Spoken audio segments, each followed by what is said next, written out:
नमस्कार, बहुत स्वागत है आपका। आप देख रहे हैं इंडिया टीवी। मैं हूं आपके साथ प्रिया सिंह सोमवंशी। पाकिस्तान में बहुत बड़ा घमासान शुरू होने वाला है। बस थोड़ी देर बाद इस्लामाबाद में अफरा तफरी मचने वाली है। जो कुछ होगा बस 2 घंटे के अंदर ही होगा। इमरान खान को जेल से अस्पताल पहुंचाने की डेडलाइन आज रात 12 बजे तक की ही है।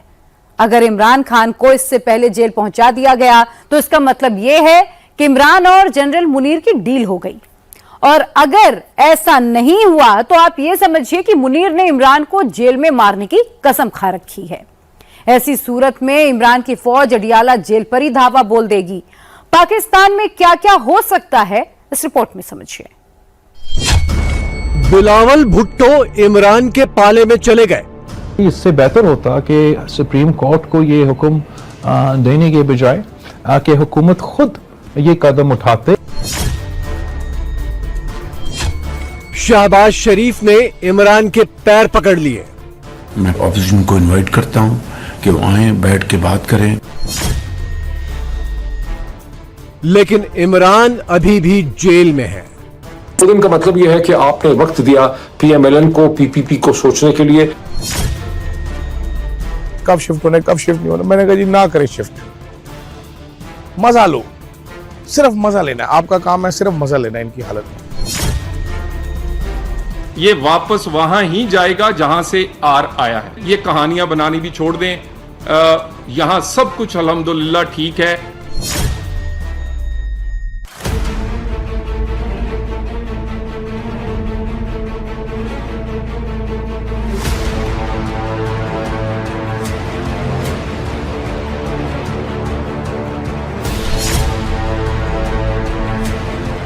पाकिस्तान की कठपुतली सियासत एक बार फिर करवट लेने जा रही है। जो अंदर है उसे बाहर आना है, जो बाहर है वो अंदर जाने के नाम से कांप रहा है। और अंदर बाहर का ये खेल खिलाने वाला चुपचाप बैठकर डोरियां हिला रहा है और पूरा पाकिस्तान इस कठपुतली डांस के मजे ले रहा है।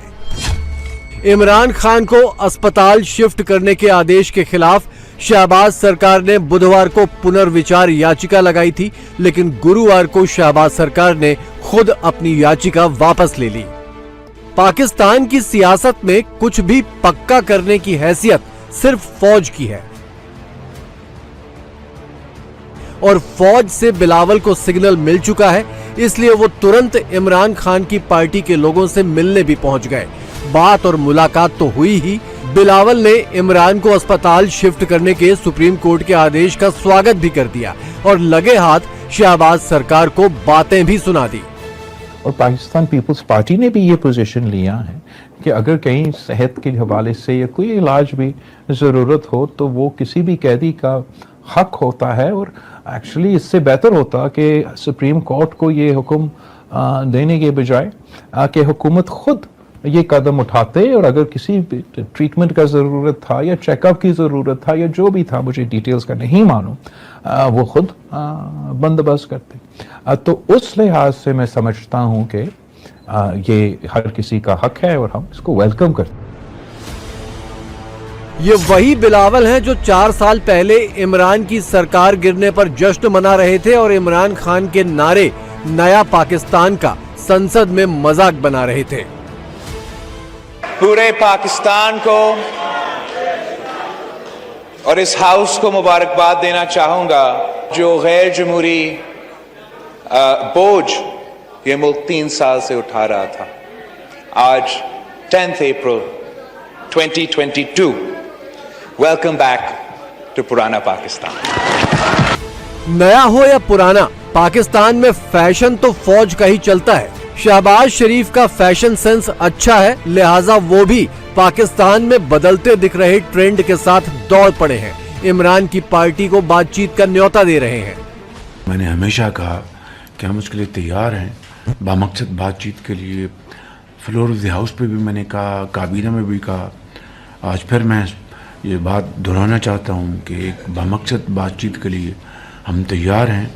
और उसके लिए मैं फिर इस फोरम से ऑपोजिशन को इनवाइट करता हूं कि वो आएँ, बैठ के बात करें और जो मामलात हैं उनको बातचीत से तय करें, ताकि पाकिस्तान की माशी तरक्की, जमहूरियत को हम तकवीर दे सकें, मगर ताली दोनों हाथों से बजती है। अब उनके ऊपर ये मुनसर है कि वो कितनी जल्दी एक कंस्ट्रक्टिव डायलॉग के लिए तैयार होते हैं। शहबाज को तो किसी तरह जान बचानी है, लेकिन भतीजी मरियम मानने को तैयार नहीं है। चर्चा है कि गुरुवार सुबह से वो लाहौर से रावलपिंडी और इस्लामाबाद के बीच लगातार उड़े जा रही हैं, इस कोशिश में कि किसी तरह इमरान को जेल में ही रोक लें।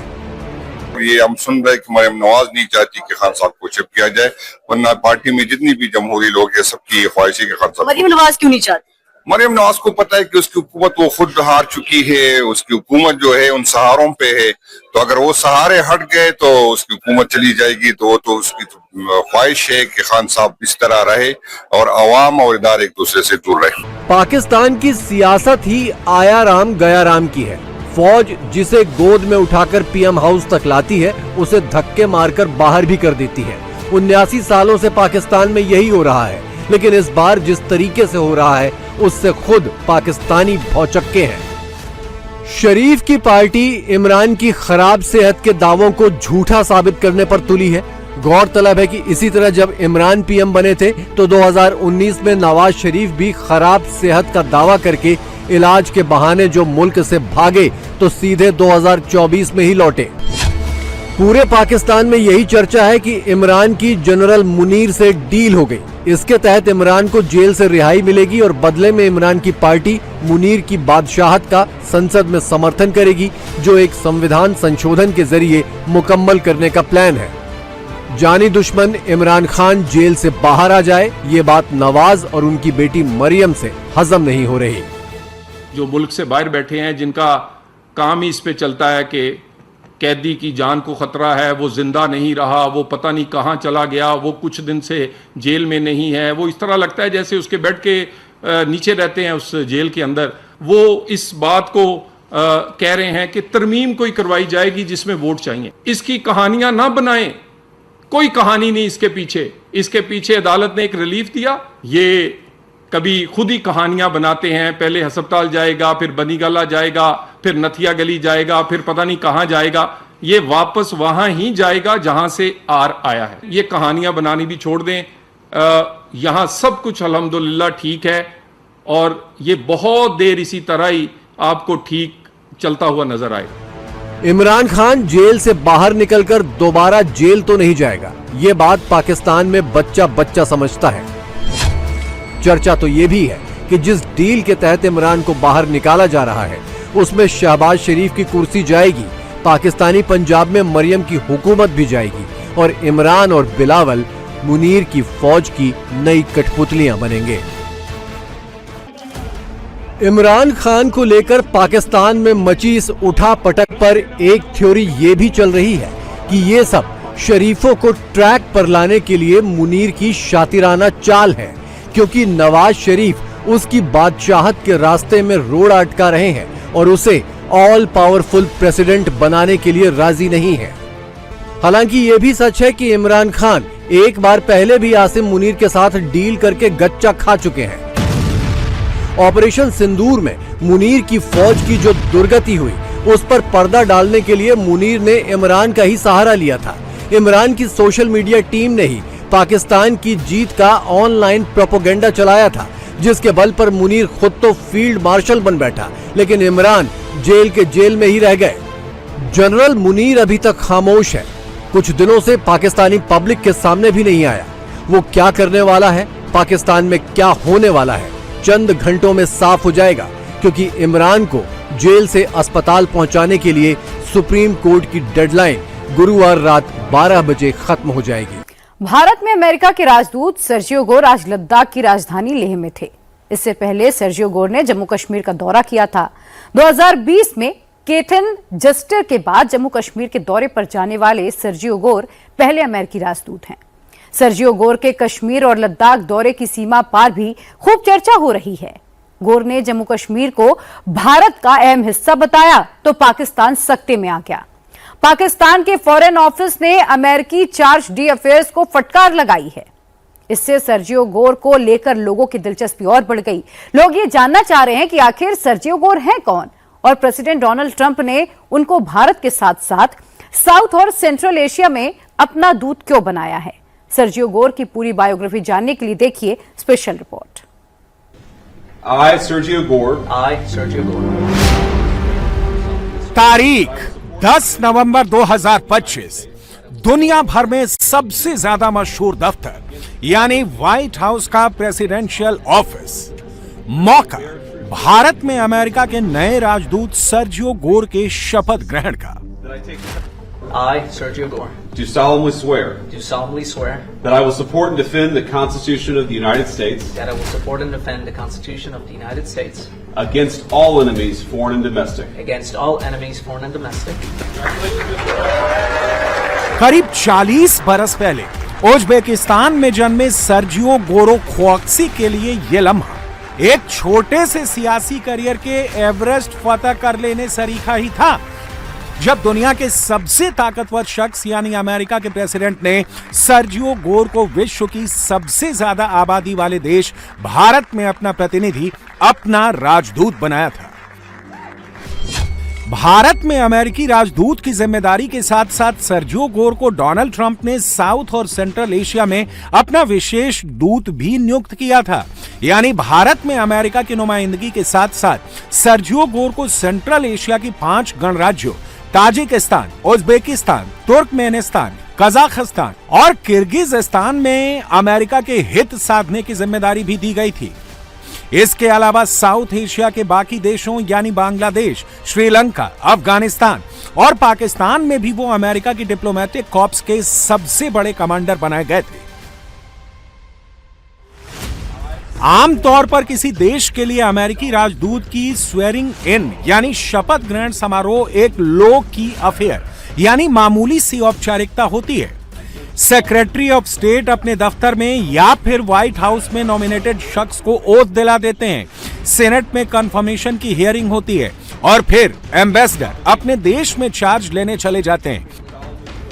लेकिन सर्जियो गोर कोई ऐसे वैसे राजदूत नहीं, प्रेसिडेंट ट्रंप के खासम खास हैं, इसलिए उनकी शपथ का बड़ा प्रोग्राम व्हाइट हाउस में हुआ।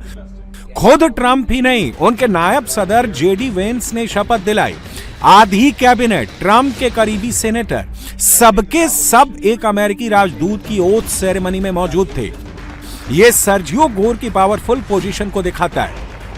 जाहिर है कि इतने बड़े सम्मान के लिए सर्जियो गोर का प्रेसिडेंट डोनाल्ड ट्रंप का एहसानमंद होना तो बनता है।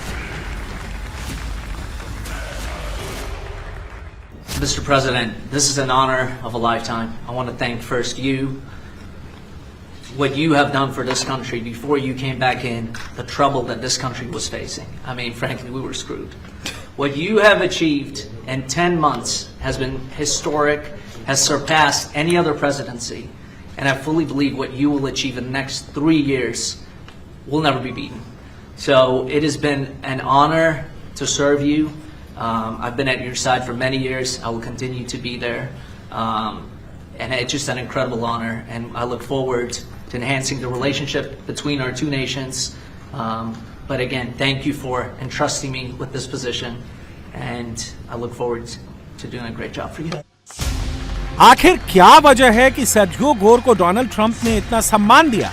आखिर क्या वजह है कि हमेशा अपनी तारीफ में लगे रहने वाले ट्रंप भरी महफिल में सर्जियो गोर की तारीफ में कसीदे पढ़ने लगे, उन्हें शानदार लीडर घोषित कर दिया। But we hired 4,000 appointees across every federal department in record time, including over 1,000 appointments on day one. So before we even got started, we had over 1,000 people working for us. Under Sergio's leadership, federal agencies and departments reached staffing levels of 95%, and that's faster than any administration in modern day history. And prior to his work on behalf of my 2024 campaign, Sergio had tremendous success as an entrepreneur in the publishing world. He even published my book, which went to #1. I was very happy because if it didn't, he wouldn't be here. Trump से ऐसी नजदीकी, भारत में America के राजदूत और central Asia में Trump के कूटनीतिक जार। आखिर कौन है सर्जियो गोर? क्या है उनकी इस कामयाबी का राज?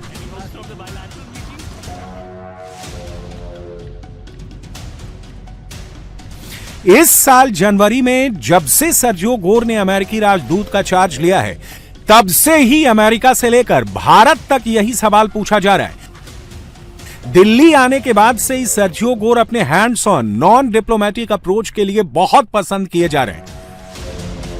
जम्मू कश्मीर को भारत का अहम हिस्सा बताना हो, यूएस इंडिया ट्रेड डील की सलवटें दूर करनी हो, या भारत के कारोबारियों से लेकर नेताओं से मुलाकातों का सिलसिला हो, सर्जियो गोर अनस्टॉपेबल हैं। इसी साल जनवरी में अमेरिकी राजदूत का चार्ज लेने के बाद से सर्जियो गोर भारत के मीडिया में छाए हुए हैं।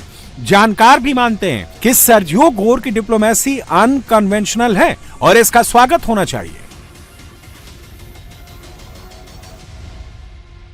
ये जो अमेरिकी राजदूत हैं भारत में, ये जब से आए हैं ये अपने तय तो कोशिश कर रहे हैं भारत और अमेरिका के जो रिश्ते हैं वो वापस उसी गर्मजोशी की तरफ जाएं जैसे पहले थे। अब वो कितना संभव होगा नहीं होगा वो एक अलग बहस है, लेकिन जो कश्मीर का उनका दौरा है वो 2-3 लिहाज से मेरे ख्याल भारत के लिए एक अच्छी खबर लेकर के आया है।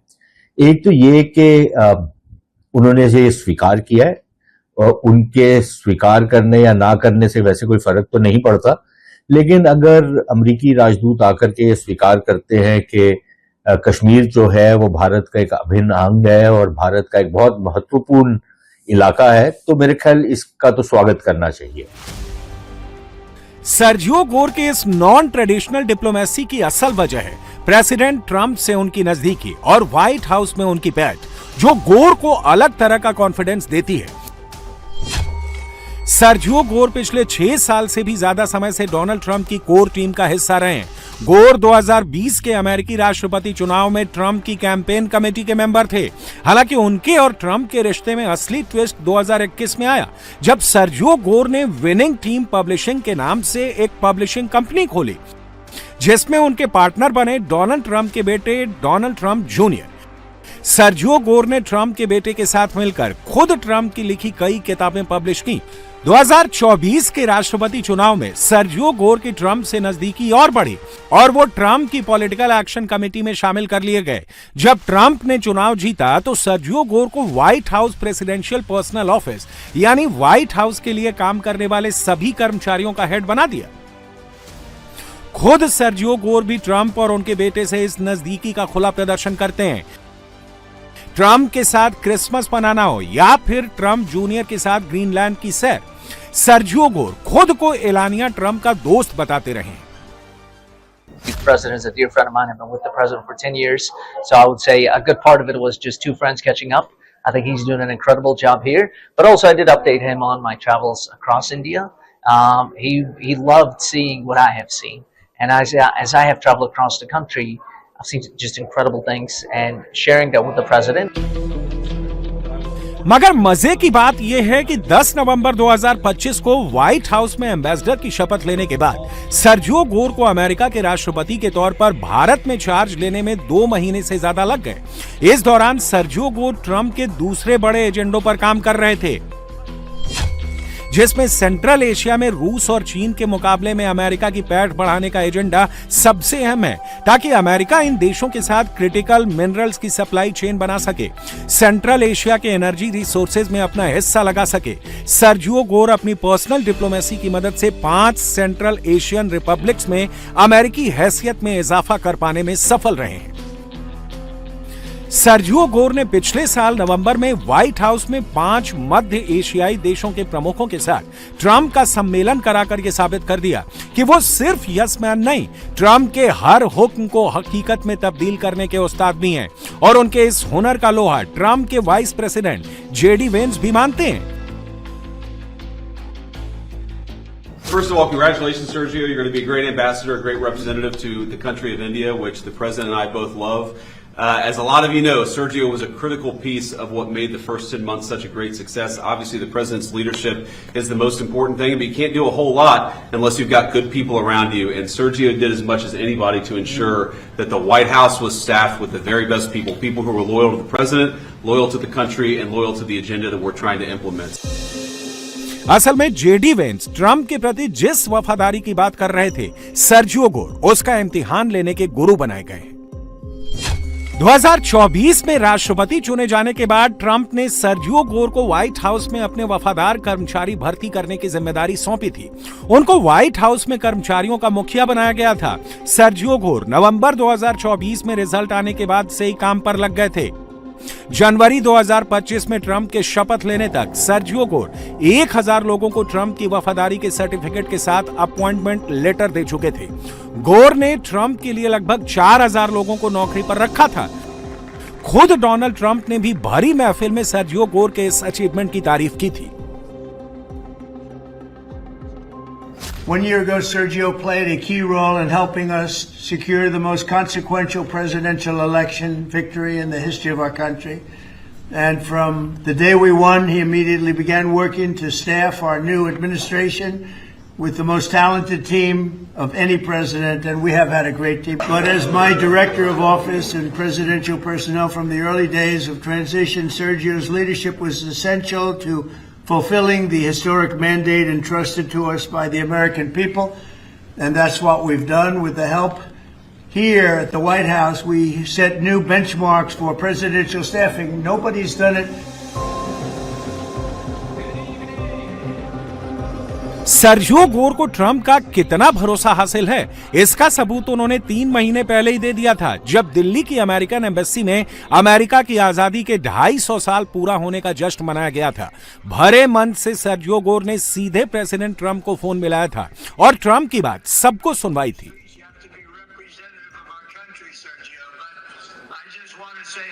Everybody, I love the Prime Minister. Modi is great. He's my friend. And I just want to say a very, very good evening to everybody. It's हालांकि सर्जियो गोर ट्रंप के इतने करीब आने से पहले ही अमेरिका की राइट विंग पॉलिटिक्स का हिस्सा रहे थे। 2008 में जब सीनेटर जॉन मैक्केन ने बराक ओबामा के खिलाफ राष्ट्रपति चुनाव लड़ा था, तब से ही सर्जियो गोर रिपब्लिकन पार्टी से जुड़ गए थे। इसके बाद वो रिपब्लिकन पार्टी के कई स्टेट लेवल लीडर्स के प्रवक्ता बने थे। 2013 में सर्जियो गोर ने रिपब्लिकन सीनेटर रैंड पॉल के लिए काम करना शुरू किया और उनके डिप्टी चीफ ऑफ स्टाफ के ओहदे तक पहुंचे। 2020 में जब देश भर में ट्रंप का विरोध हो रहा था, तब सर्जियो गोर ने अपना करियर ट्रंप के लिए दांव पर लगाया था और उनके साथ हो लिए थे। सर्जियो का यही दांव सही पड़ा, ट्रंप प्रेसिडेंट बन गए। गोर भी व्हाइट हाउस पहुंच गए, लेकिन व्हाइट हाउस पहुंचते ही सर्जियो गोर की स्क्रूटनी भी शुरू हो गई। उनकी पैदाइश को लेकर सवाल उठने लगे। पूछा गया कि आखिर सर्जियो गोर कहां से अमेरिका पहुंचे, उनकी ओरिजिन कहां की है। शुरू में तो सर्जियो गोर ने ऐसे सवालों पर गौर नहीं किया, लेकिन लंबी सियासी पारी खेलने के ख्वाहिशमंद गोर को लगा कि इस विवाद को यहीं खत्म करना जरूरी है, वरना करियर पर ब्रेक लग सकता है। तो सर्जियो गोर ने क्लियर किया कि वो मूल रूप से उज्बेकिस्तान के रहने वाले हैं। वहां 30 नवंबर 1986 को उनका जन्म हुआ था। उस समय Uzbekistan union of Soviet socialist Republican का पार्ट था। उज्बेकिस्तान से सर्जियो गोर खोस्की का परिवार माल्टा चला गया और 1999 में गोर की फैमिली अमेरिका माइग्रेट कर गई थी। सर्जियो गोर यूं तो यहूदी फैमिली से ताल्लुक रखते हैं। माल्टा में उनकी मां ने अपने आप को इजरायली सिटीजन के तौर पर दर्ज किया था, लेकिन सर्जियो गोर खुद को कैथोलिक कहते हैं, चर्च सर्विसेज में हिस्सा लेते हैं और ट्रंप की मागा फैमिली का अटूट हिस्सा बन चुके हैं। अब भारत के राजदूत के तौर पर प्रेसिडेंट ट्रंप ने उन्हें एक बड़ा डिप्लोमेटिक असाइनमेंट दिया है। इन उपलब्धियों के बावजूद सर्जियो गोर के सामने चुनौतियां हैं।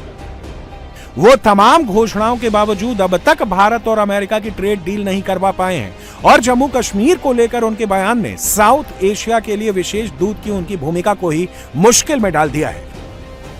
पाकिस्तान खफा है, अमेरिका को डीमार्च इशू कर रहा है।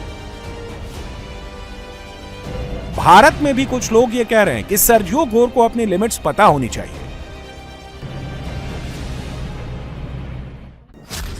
एक जमाना ये था कि अमेरिका कभी इस तरीके के बयानात नहीं देता था।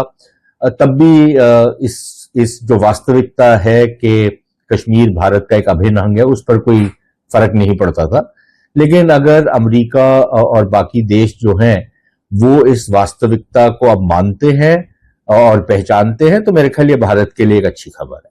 उमर अब्दुल्ला साहब ने जो ये कहा कि श्रीनगर और दिल्ली के बीच के जो रिश्ते हैं वो दिल्ली में तय होंगे, डीसी में नहीं, यानी कि वॉशिंगटन में नहीं होंगे, वो दिल्ली में तय होंगे।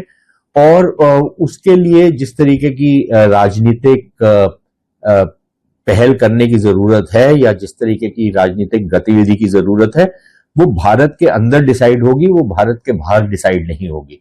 तो मेरे ख्याल इसका भी स्वागत करना चाहिए। कुल मिलाकर के अभी तक जो उनका दौरा रहा है वो भारत के लिए अच्छा रहा है। एक कारोबारी, एक नेता और अब एक डिप्लोमेट के तौर पर सर्जियो गोर की उपलब्धियां यकीनन तारीफ के काबिल हैं, लेकिन उनका असल इम्तिहान तो तब शुरू होगा जब ट्रंप सत्ता में नहीं रहेंगे। यूपी पुलिस, एटीएस और एसटीएफ ने मिलकर पाकिस्तानी खुफिया एजेंसी आईएसआई की एक बड़ी आतंकी साजिश को बस्ट कर दिया और 52 पाकिस्तानी जासूसों को गिरफ्तार किया।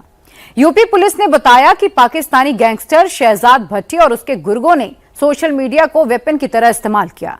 इंस्टाग्राम, फेसबुक के जरिए यूपी के कुछ लड़कों से पहले दोस्ती की, फिर पैसे का लालच देकर उन्हें रेडिकलाइज किया। इनसे पुलिस स्टेशन, बीजेपी, आरएसएस दफ्तरों की छोटी छोटी वीडियोस मंगवाई और हिंदू धार्मिक नेताओं, एक्स मुस्लिम और राजनेताओं के हत्या की खतरनाक साजिश रची। शहजाद भट्टी ने ऐसे जासूसों को खोजने के लिए पाकिस्तान के नामी गैंगस्टर्स को लगाया जो सोशल मीडिया पर फेमस थे, लेकिन ये अपने प्लान में कामयाब होते उससे पहले ही यूपी पुलिस ने इस पूरे नेटवर्क को ध्वस्त कर दिया। बाबा ने आतंकी पाकिस्तानी भट्टी बंद कर दी।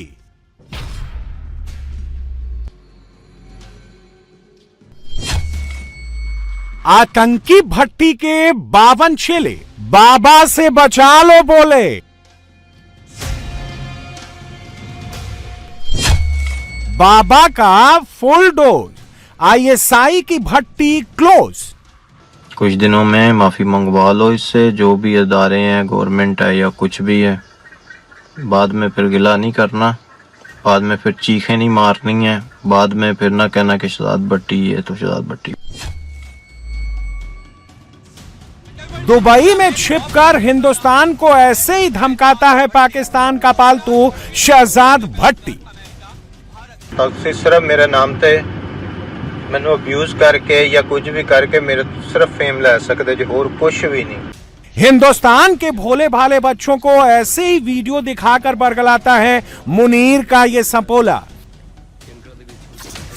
शेर के बच्चों के साथ खेलते हुए वीडियो दिखाकर ऐसे ही भरमाता है हिंदुस्तान का ये दुश्मन। नहीं है, वो मेरा भी भाई है, मेरी जितनी टीम है उसका उनका भी वो भाई है, ठीक है। नेक्स्ट टाइम मैं वीडियो शीडियो वाला काम नहीं करूंगा। आप भाई हैं हमारे, बेफिक्र हो जाएं। जिधर तक हमारी आपको जरूरत पड़ेगी, सोशल मीडिया भी और रियल लाइफ भी, इंशाल्लाह ताला शहजाद भट्टी और शहजाद भट्टी की टोटल जितनी टीम है आपके साथ है। इंस्टाग्राम, फेसबुक पर लग्जरी लाइफ दिखाकर भारत के खिलाफ भड़काता है आईएसआई का एजेंट भट्टी। वो मेरा लाइव पे मेरा ना एक मैच लगा एक इंडियन के साथ, तो वो ना ऐसे मुझे गालियां निकाल रहा था कि पाकिस्तानियों को ये वो मैंने उसे ऐसे ही डायलॉग ही मारा। मैंने कहा मैं करता हूँ कोच शहजाद भट्टी को। वो मुझे और गालियां देने लग पड़ा। हमारे नाम से तो फिर बेचारों के खून खोल जाते हैं। मैंने उसे बताया भी इंडिया में एक बंदे का सॉफ्टवेयर अपडेट हुआ। ये है पाकिस्तान का गैंगस्टर शहजाद भट्टी। ऐसे ही वीडियो दिखाकर, सुनाकर पाकिस्तान में युवाओं को भारत के खिलाफ भड़काता है और हिंदुस्तान में यंग लड़कों को अपनी बातों के जाल में फंसाता है। इसने ऐसा ही जाल बिछाकर हिंदुस्तान की तबाही के लिए आतंकियों की फौज तैयार कर ली। 14 राज्यों में करीब 253 हिंदुस्तानी लड़कों को इसने अपने जाल में फंसाकर हिंदुस्तान का दुश्मन बना दिया। इन लड़कों से हिंदुस्तान के 14 राज्यों में सीरियल बम ब्लास्ट की खतरनाक साजिश रची थी। इस काम के लिए पाकिस्तान की आईएसआई ने भारी फंडिंग की। इसने बाकायदा पाकिस्तान में बैठे गैंगस्टर्स और अपराधियों को सोशल मीडिया के जरिए जोड़ा। सोशल मीडिया के जरिए भोले भाले लड़कों की भर्ती कर दी। लेकिन अब ये पूरा सिंडिकेट ध्वस्त हो गया है। एक साथ 14 राज्यों में एनटीए, एटीएस और एसटीएफ ने पूरे नेटवर्क को ध्वस्त कर दिया।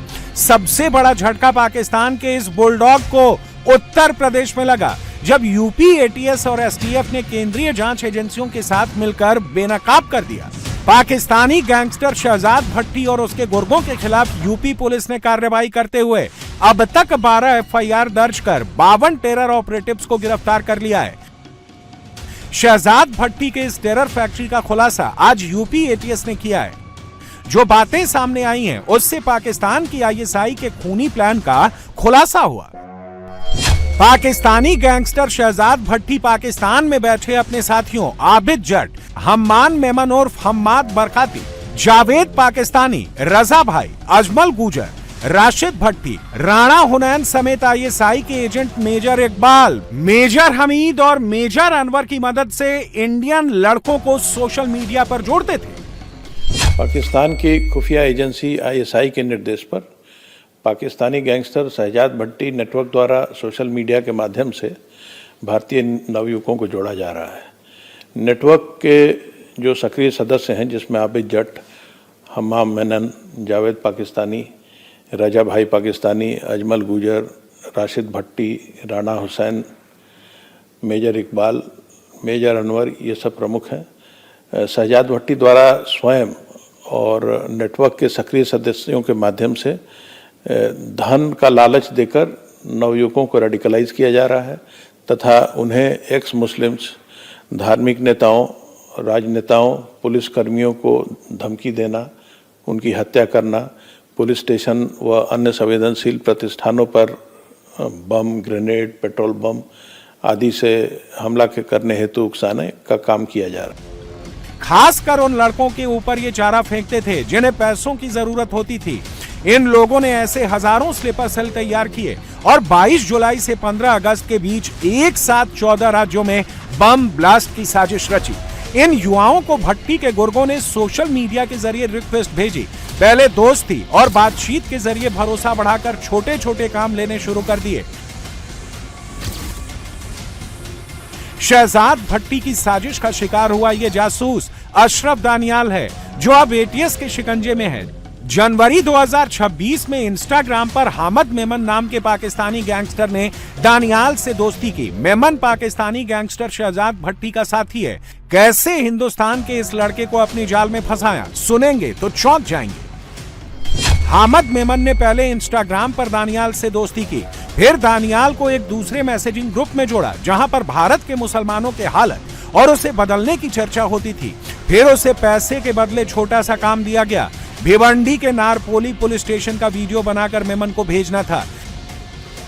इस नेटवर्क में जो सक्रिय युवक हैं उनको पहले छोटी छोटी गतिविधियां, आतंकी गतिविधियां जैसे रैकी, आगजनी, धमकी देना, जिहादी पोस्टर चिपकाना, पेट्रोल बम फेंकना इत्यादि घटनाएं कराई जाती हैं। जब छोटी घटनाएं करने में कोई व्यक्ति सफल होता है तो उससे बड़ी घटनाएं कराने का प्रयास किया जाता है। यूपी पुलिस तथा इसकी जो विशिष्ट इकाइयां हैं एसटीएफ और एटीएस, इनके द्वारा स्वयं जो सूचनाएं विकसित की गई हैं, इसके अलावा जो अन्य एजेंसियों से सूचनाएं प्राप्त हुई हैं, उन सभी को कोलेक्ट करके इन ऐसे व्यक्तियों के विरुद्ध प्रभावी कार्रवाई की गई है और अब तक 12 अभियोग पंजीकृत हुए हैं जिसमें 52 अभियुक्तों के खिलाफ कार्रवाई की जा चुकी है। इनसे पिस्टल, जिंदा कारतूस, चाकू, ज्वलनशील लिक्विड, आपत्तिजनक पोस्टर इत्यादि बरामद हुए हैं। दानियाल के शुरुआती वीडियो भेजने के बाद शहजाद भट्टी गैंग में इसको और भी सक्रिय भूमिका दी गई। इसके बाद उसे दूसरा टास्क दिया गया। 17 सेकंड का वीडियो भेजने के बाद कथित तौर पर उसे पाकिस्तानी गैंगस्टर आबिद जट की तस्वीर भेजी गई। उसे तस्वीर के 50 प्रिंट निकालकर अपने इलाके में चिपकाने और इसका वीडियो बनाकर वापस भेजने को कहा गया। यूपी एटीएस ने दानियाल को गोरखपुर से पकड़ा। ऑनलाइन रेडिकलाइजेशन जो है बहुत ही आसान है, जिसमें रेडिकलाइजेशन करने वाला व्यक्ति कहीं दूर बैठा है और चैट रूम्स में और इसके अलावा अन्य सोशल मीडिया प्लेटफॉर्म्स के माध्यम से लोगों को अपनी नवयुवकों को खास करके अपनी ओर अट्रैक्ट किया जा सकता है और साथ ही छोटे छोटे अमाउंट्स को खर्च करके उन्हें कुछ कार्यों के लिए उकसाया भी जा सकता है। साथ ही उनसे इस तरह की विध्वंसक गतिविधियां कराई जा सकती हैं जो हमारे लिए काफ़ी डैमेजिंग हो सकती हैं। एक एक कार्य का वीडियो ये जो लोग इन गतिविधियों में शामिल होते हैं वो अपलोड करते हैं आबिद जट के लिए, और ये प्रूफ होता है एक्शन का, और इसी प्रूफ के अगेंस्ट उन्हें पैसे भेजे जाते हैं। ये सभी गैंग के कार्य करने के तरीके हैं। इन सभी इनके मॉडस ऑपरेंडाई को भी बहुत गहराई से एनालाइज किया जा रहा है ताकि इनके खिलाफ प्रभावी एक्शन लिया जा सके। एटीएस के मुताबिक उसके घर से हथियार बरामद हुआ और यह भी पता चला कि दानियाल को उत्तर प्रदेश के दूसरे शहरों में कई संस्थानों, पुलिस स्टेशनों और पुलिस चौकियों को निशाना बनाने के लिए तैयार किया जा रहा था। दानियाल जैसे करीब 52 हिंदुस्तानी युवकों को इन लोगों ने 10,000 से लेकर 1 लाख रुपए देकर आतंकी बना दिया। इन लोगों ने खासकर उन लोगों को अपनी जाल में फंसाया जो सोशल मीडिया पर इनके वीडियो को देखकर बहक जाते थे। उन लड़कों के बारे में जानकारी हासिल की जो पढ़ाई पूरी नहीं कर पाए। आर्थिक रूप से कमजोर परिवार के लड़कों को सोशल मीडिया पर ढूंढा, और वो जो पारिवारिक समस्याओं से जूझ रहे हैं, जो ड्रग्स या शराब की लत से परेशान है, खासकर इन लोगों ने उन प्रोफाइल को टच किया जो डिलीवरी बॉय, दुकान या फैक्ट्री में कम सैलरी वाली नौकरियां करते हैं। टेक्निकल इंटेलिजेंस, इसके अलावा ग्राउंड लेवल पर डेवलप किए गए इंटेलिजेंस, सोशल मीडिया प्लेटफॉर्म पर गतिविधियां, जो लोग पकड़े जाते हैं अथवा संदिग्ध होते हैं उनसे पूछताछ, इन सभी को कोलेक्ट करके जानकारी इकट्ठा की जाती है, और जिनके भी नाम सामने आते हैं जो इस ग्रुप के साथ एक्टिवली कोलैबोरेट कर रहे हैं, उन्हें गिरफ्तार कर उनसे पूछताछ की जाती है। कई सूचनाएं पूछताछ में भी मिली हैं और उसके बाद फिर प्रमाण इकट्ठे किए गए हैं जिसके कारण इतनी बड़ी कार्रवाई हो सकी है। इसमें लगातार कार्रवाई की आवश्यकता है क्योंकि ये नेटवर्क एक बहुत ही लो कॉस्ट वॉरफेयर कर रहा है। इसने बहुत कम खर्चे में ये हमारी सोशल फैब्रिक को नुकसान पहुंचाने की कोशिश कर रहा है, साथ ही हमारे लोगों का आत्मविश्वास घट जाए, डर का माहौल हो जाए, इस प्रकार के प्रयास कर रहा है। यूपी एटीएस ने पकड़े गए इन 52 ऑपरेटिव्स के पास से बड़ी मात्रा में हथियार, पिस्टल, जिंदा कारतूस और भड़काऊ सामग्रियां बरामद की हैं। यूपी एटीएस ने 26 मई 2026 को यूपी पुलिस और केंद्रीय एजेंसियों ने मिलकर प्रदेश भर में बड़ा ऑपरेशन चलाकर नेटवर्क से जुड़े करीब 175 संदिग्धों को खंगाला, जिसके बाद भट्टी नेटवर्क के 52 ऑपरेटिव्स के गिरेबान तक पुलिस पहुंच गई। इनका नेटवर्क कितना खतरनाक है इसी से समझ लीजिए कि इस पर पूरी तरह लगाम लगाने के लिए यूपी पुलिस ने केंद्रीय मंत्रालय को चिट्ठी लिखकर शहजाद भट्टी और उसके साथियों को यूएपीए के तहत आतंकी घोषित करने की अपील की है। इसमें कोई शक नहीं कि पुलिस को हमेशा ऐसे एलिमेंट के खिलाफ कार्रवाई करने के लिए फ्री हैंड मिला है, और प्रेजेंट गवर्नमेंट ने पूरी तरह से पुलिस को मोटिवेट करके रखा है कि इस तरह की गतिविधियां रोकी जाएं और अपराधियों को उनके विरुद्ध कार्रवाई की जाए। पाकिस्तानी खुफिया एजेंसी आईएसआई के इशारे पर सीमा पार बैठा पाकिस्तानी गैंगस्टर शहजाद भट्टी न सिर्फ उत्तर प्रदेश के बल्कि देश के युवाओं को बरगलाना चाहता है, रेडिकलाइज करना चाहता है। इसी को देखते हुए गृह मंत्रालय ने देश की अलग अलग एजेंसीज और पुलिस यूनिट के साथ मिलकर के देश भर में छापेमारी की और इस शहजाद भट्टी गैंग के नेटवर्क को ध्वस्त करने में बड़ी कामयाबी हासिल की है। इस पूरे मामले में उत्तर प्रदेश के मुख्यमंत्री योगी आदित्यनाथ ने एसटीएफ के साथ साथ यूपी एटीएस को भी फ्री हैंड दे रखा है। यही वजह है कि 50 से ज़्यादा गिरफ्तारियां उत्तर प्रदेश में हुई हैं और इस दौरान उत्तर प्रदेश पुलिस ने शहजाद भट्टी गैंग की अर्थव्यवस्था की सारी कमर तोड़ दी है। भट्टी की आतंक की फैक्ट्री में बाबा की पुलिस ने मिट्टी डाल दी है, लेकिन मुनीर का ये सपोला अभी फुफकार रहा है। मेरे हजारों लोग हैं वहां पे, अगर आपने 300 गिरफ्तार कर लिया तो फिर ठीक है, 3000 बाहर भी फिर रहा है अभी। लेकिन ये भूल गया है कि ये लाहौर नहीं है, ये यूपी है। यहां पर बाबा पाकिस्तानी सांपों को फन उठाने से पहले ही कुचल देते हैं। अभी तो यूपी से भट्टी के 52 चेले पकड़े गए। एक बात ध्यान से सुन लेना, दोबारा गुस्ताखी की तो अब बाबा की पुलिस इनको पकड़ेगी नहीं, सीधा जहन्नुम भेज देगी।